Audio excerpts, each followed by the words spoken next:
Khalil Ramos sa tanong kung pakakasalan niya si Gabby Garcia, 100 million% yes.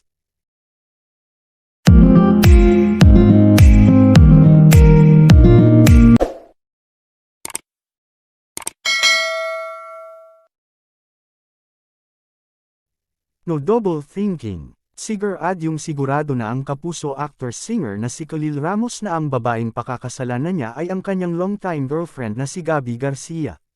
Muling ibinahagi ng binata sa buong universe ang kanyang pagmamahal kay Gabby kasabay ng pagsasabing umaasa at palagi nilang ipinagdarasal na sanay sa kasalan din mauwi ang kanilang relasyon.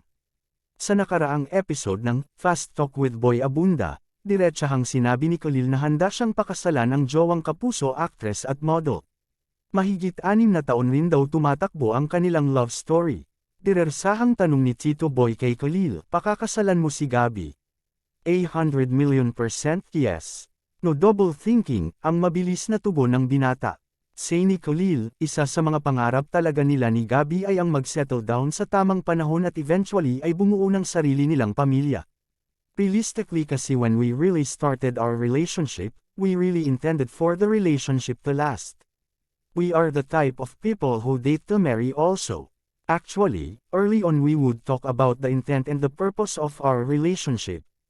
We were really in it for the long run, pahayag pa ng aktor. Nabanggit din ni Khalil na napag-uusapan na rin nila ni Gabby ang pagpapakasal, ngunit feeling niya ay hindi pa ito mangyayari very soon. Napag-uusapan namin ngayon, especially now 6 or 7 years down the line we're not getting any younger and eventually, we really need to settle down so yeah, we talk about it but there is I guess for us the best timing, say pa ni Khalil. Sa isang panayam naman ay nagpayo ang aktor sa mga tulad nilang magjowa upang mabalanse ang love life at career at para magtagal din ang iniingatang relasyon. As a piece of advice especially to those that are starting. In my case we really made it a point when we started dating we asked each other, what's the purpose? What are we going to do here?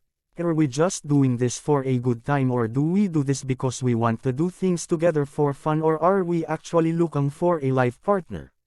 And with that decision comes all responsibilities, say pa ng aktor.